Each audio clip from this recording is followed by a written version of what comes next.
A billionaire suspects his new wife is secretly abusing his children. Desperate for the truth, he disguises himself as a humble gardener to investigate what's going on behind closed doors. But what he discovers changes everything. A brave maid risks her job to protect her children. And when the billionaire finally takes off his suit in front of everyone, the truth explodes like a storm. You won't believe how this story of revenge, love, and justice ends unforgettable.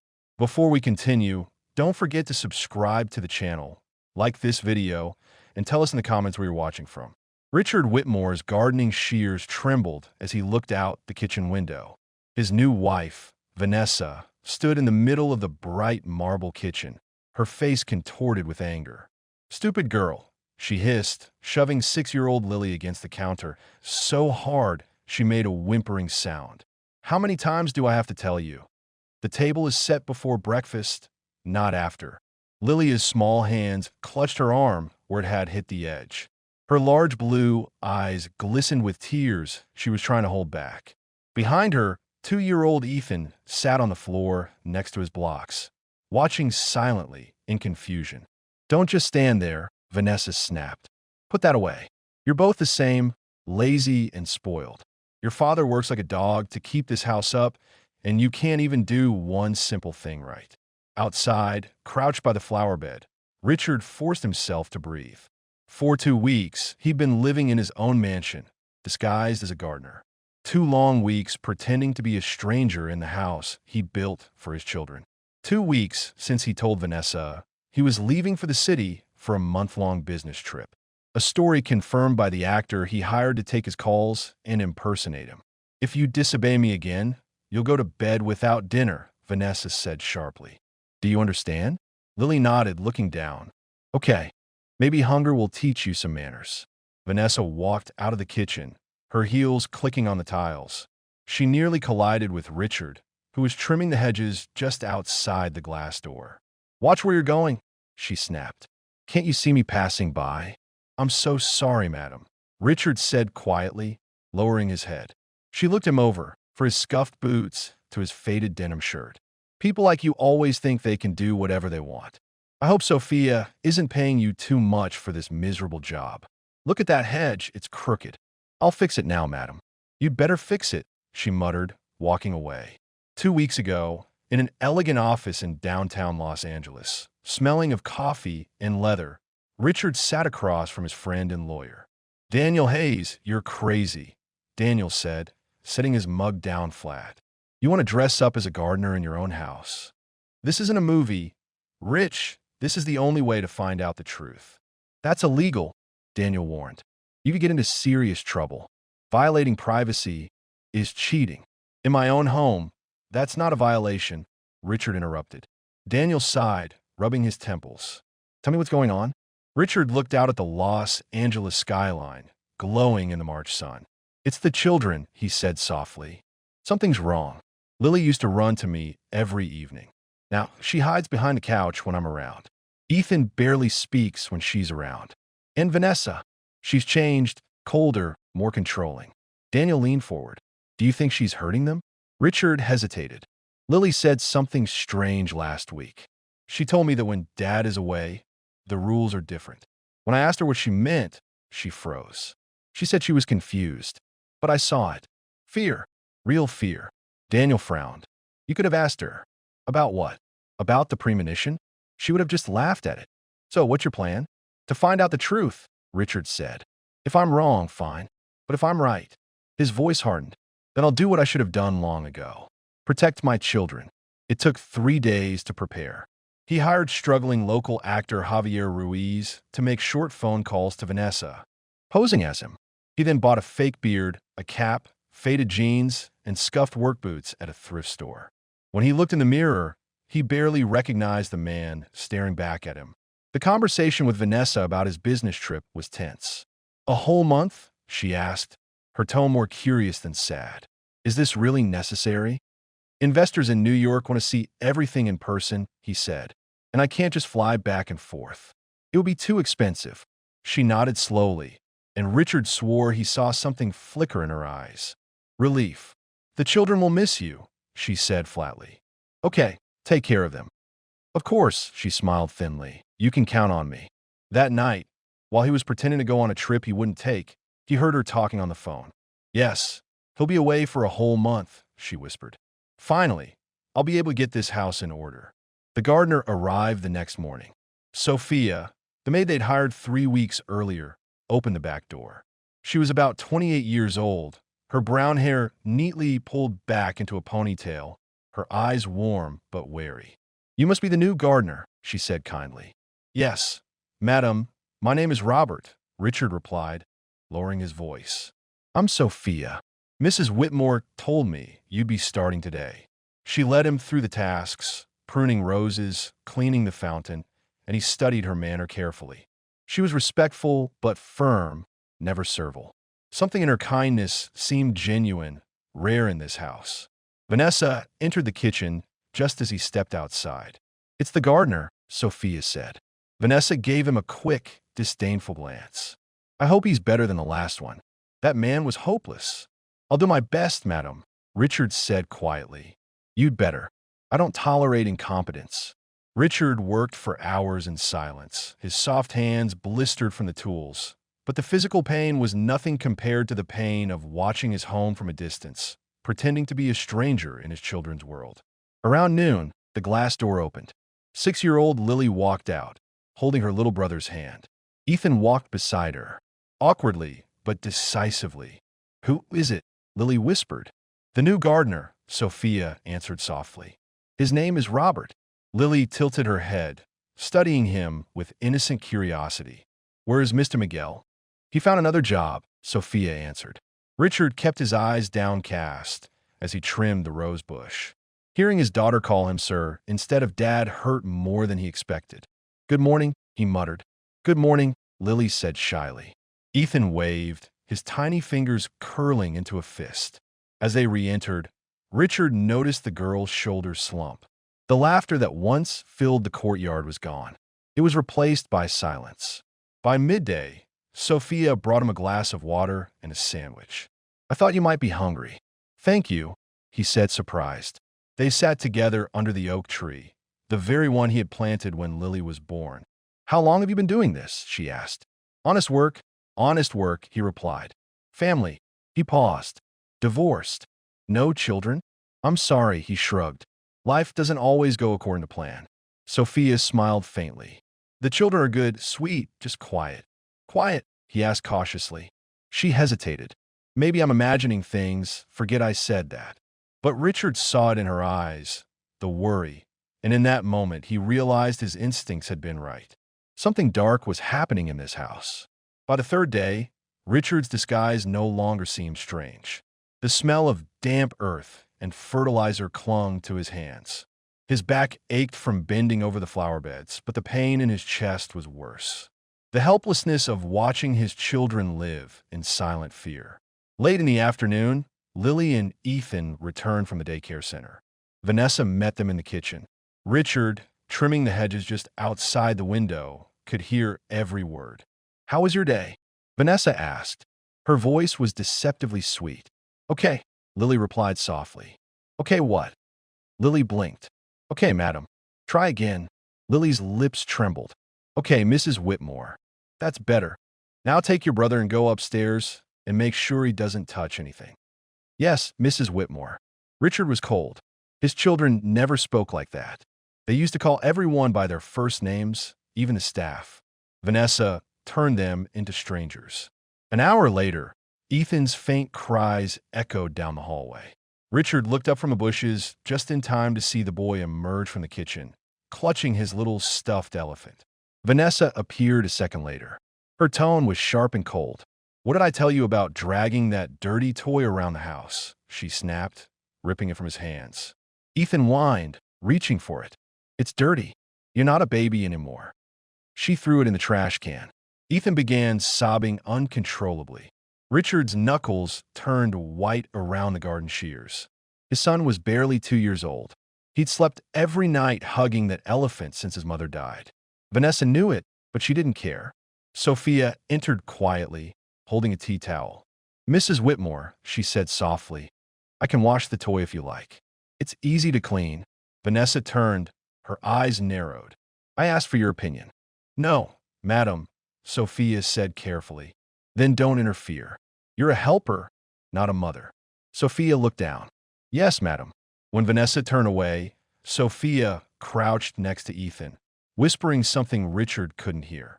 The boy's crying slowed as she gently wiped his face. Richard felt a mixture of anger and gratitude. Someone had tried to protect his children quietly, bravely, under this roof. That night, in the small motel room where he was staying under an assumed name, Richard removed his fake beard and looked at his reflection. The glue left red marks on his skin. But what really stung was what he saw. He pulled out his phone and scrolled through old photos. Lily's first dance recital. Ethan's second birthday. Both kids were grinning widely, their cheeks sticky with frosting. Now their smiles were gone. His phone rang. It was Vanessa. He let it ring twice before answering. Hello, darling. She purred. How are the meetings going? Long days, he said. We're making progress. Good. Everything is perfect here. The children are finally learning discipline. Discipline? They are quiet and respectful. You would be proud. He could hear the satisfaction in her voice. The sound of control disguised as order. I'm glad to hear it, he said evenly. When you come back, you'll see they're changing for the better. For the better, he repeated softly. Right. After she hung up, Richard sat on the edge of the bed in silence. Changing, she said. For the better? No, he thought. They're breaking. The next morning, before dawn, he returned to the mansion. As he crossed the back lawn, he heard raised voices above. Vanessa's voice was sharp and angry, and Lily's voice was trembling. He crept beneath Lily's window. The curtains were open just enough to see in. Vanessa stood over the child's bed. The blanket was half pulled back. This bed looks like a mess. Do you think this is how a young lady keeps her room? I tried, Lily whispered. Try again. Lily struggled to pull the heavy blanket over the mattress, her small hands tripping over the corners. Not like this, Vanessa snapped. You're useless if you can't even make your bed. Tears silently streamed down Lily's cheeks. But she didn't stop until everything was perfect. That's better. Next time, do it right the first time. As Vanessa left, Richard saw Ethan enter, holding his blanket. Lily knelt down, hugging her brother tightly. It's okay, she whispered, her voice barely audible. It's okay. Richard pressed his forehead against the wall, trembling. Every instinct screamed to rush in and stop it. But he couldn't. Not now. Not until he had proof. At breakfast, he pretended to trim the hedges next to the dining room window. Vanessa helped herself to a large plate of eggs, bacon, and toast. She gave Lily half of it, and Ethan just a small cup of milk and one slice of bread. That's enough, she said sharply. Can I have a little more? Lily asked timidly. I'm still hungry. Vanessa put her fork down with a bang. You want to get fat too? Is that what you want? Children who overeat are a disgrace to their parents. Lily slumped in her chair.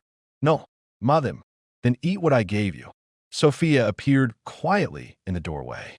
Mrs. Whitmore, can I get you anything extra? He's only 2. Vanessa turned around abruptly. Are you questioning how I feed my children? No, of course not, Sophia said quickly. Good, because if you want to keep this job, you'll remember your place. Richard gripped the hedge trimmer so tightly his fingers ached. The sound of his son's faint whimpers as he reached for the large amount of food was etched in his memory. When Vanessa left the room, Sophia immediately returned with a small plate of fruit and placed it next to the children. Eat this quickly, she whispered. Don't let her see. Richard looked through the glass, his throat tightening. This woman, this stranger he'd hired as a servant, was risking her job to feed his children. And he realized something. Sophia wasn't just kind, she was brave.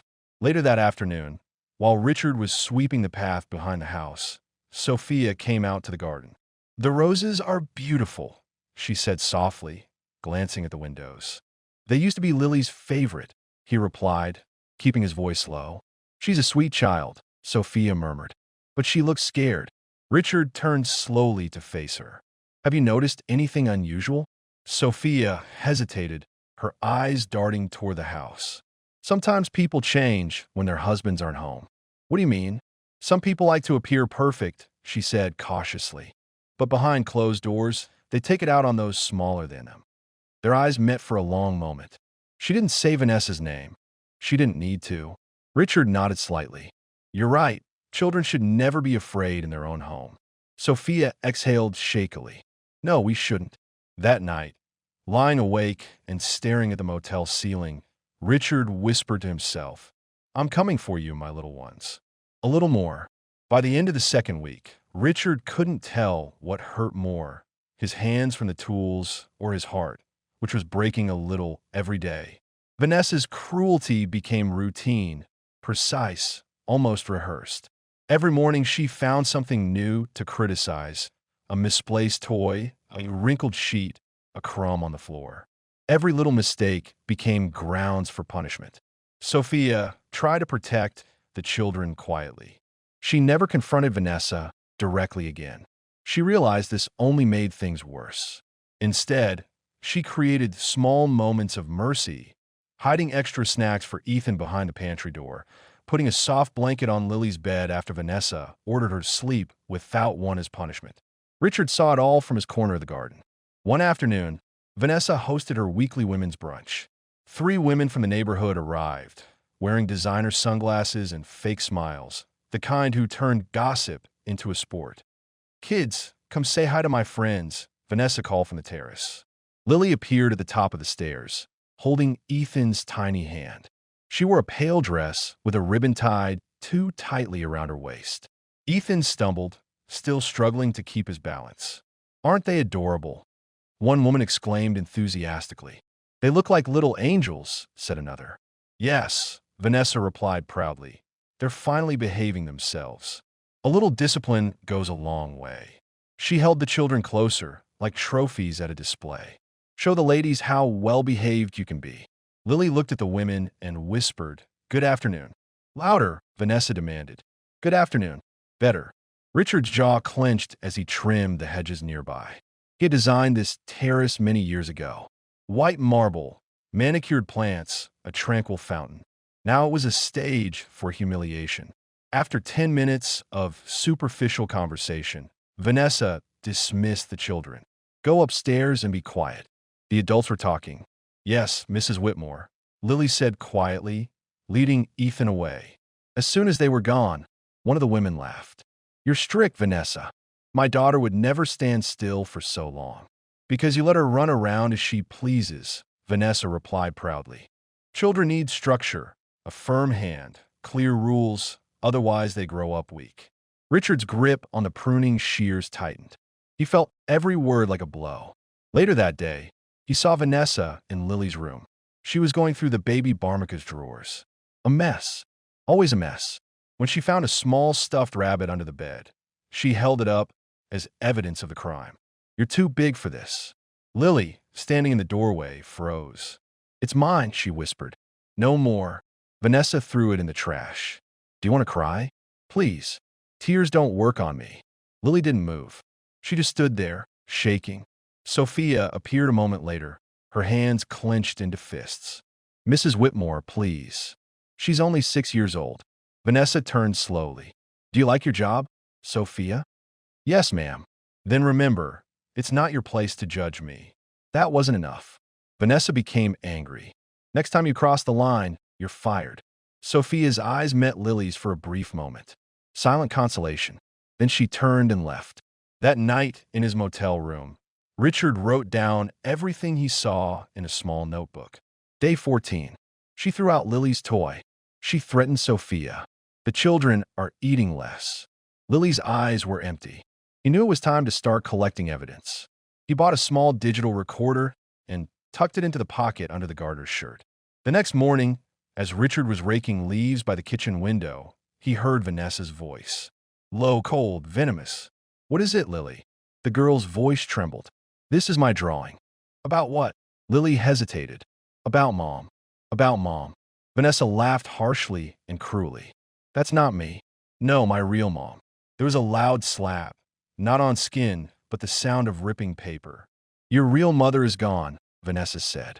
You will respect me now. Richard felt his stomach twist. He could almost see his late wife's smile in Lily's face. Gentle, patient, full of love. And now Vanessa was erasing even her memory. He forced himself to keep working, even as tears stung his eyes. He needed her to keep talking. That night, a tape recorder clearly picked up Vanessa's voice through the open kitchen window. "They're finally behaving," she said over the phone. "Fear works better than love. Love makes children spoiled." Richard listened to the playback in his car until his knuckles turned white. Every word was another nail in her coffin. 2 days later, Vanessa cornered Sophia in the kitchen. "I noticed something strange," Vanessa began, her tone deceptively calm. "You always show up when I'm disciplining the kids." Sophia paused mid-motion, holding a dish towel. "I'm just trying to keep the house running smoothly, ma'am." "Really?" Vanessa came closer. "Or are you trying to interfere with my parenting?" "Never," Sophia said quietly. "I just want what's best for the children." "What's best," Vanessa said, leaning closer, "is to remember who pays your wages." Sophia swallowed. "Yes, ma'am." "Good, because if I even suspect you're turning my stepsons against me, I'll make sure you never work in this town again." She walked away, her heels echoing on the tiles. Richard heard all this from the garden. His ears pounded. The way Sophia held back her tears, standing firm even under threat, filled him with both rage and admiration. For lunch, she brought him his usual sandwiches, but her smile faded. They sat under the oak tree in silence for a while before she spoke. "Can I tell you something personal?" she asked. "Of course," he said. "I once worked in a home where the father was abusive," she whispered. "He yelled at his son for every little thing. I kept quiet because I needed a job. Later, I heard that the boy went to live with his grandmother when things got worse. I swore I would never keep quiet again." Richard looked at her, his throat tightening. "You shouldn't have to choose between doing what's right and keeping your job." "I don't care anymore," she said quietly. "No child should be afraid in their own home." Richard wanted to tell her everything. Who he really was, why he was here, but he couldn't. Not now. When Sophia looked up, she smiled slightly. "You remind me of someone," she said. "Oh, my father." He was quiet, but when he spoke, you listened. For the first time in a week, Richard smiled back. "He seemed like a good man." He was, she said. He believed that kindness was a form of strength. That night, Richard couldn't sleep. He replayed every moment. Sophia's courage, Vanessa's cruelty, his children's silent patience. He knew his time of observation was running out. He would act soon, but first, he needed irrefutable evidence and the right moment to reveal his true identity. He whispered into the darkness, "Just hang in there, Lily. Hang in there, Ethan. Daddy's almost here."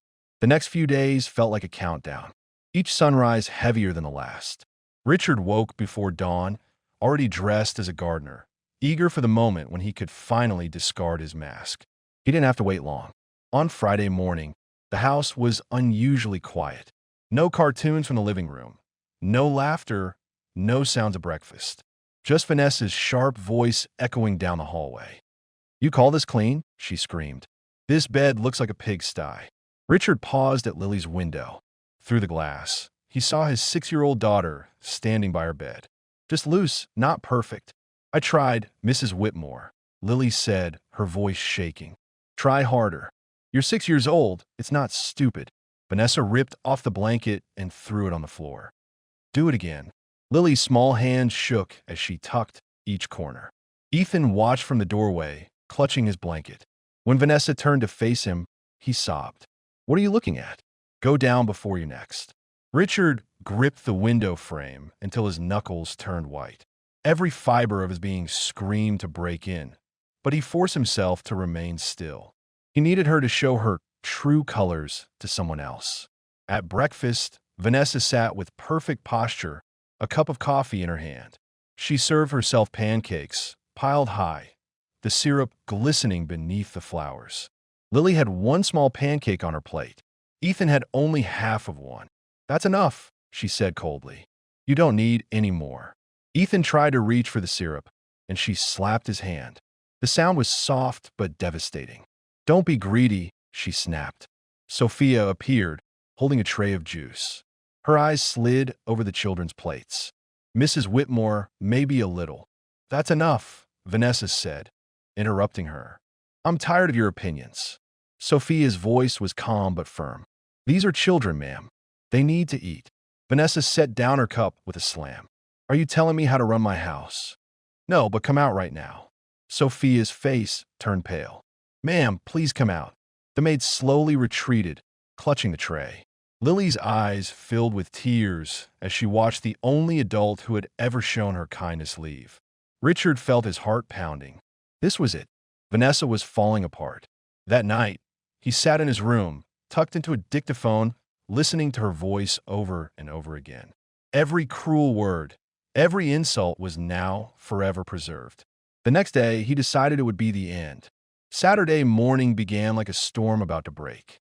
Richard arrived early, hiding in the house.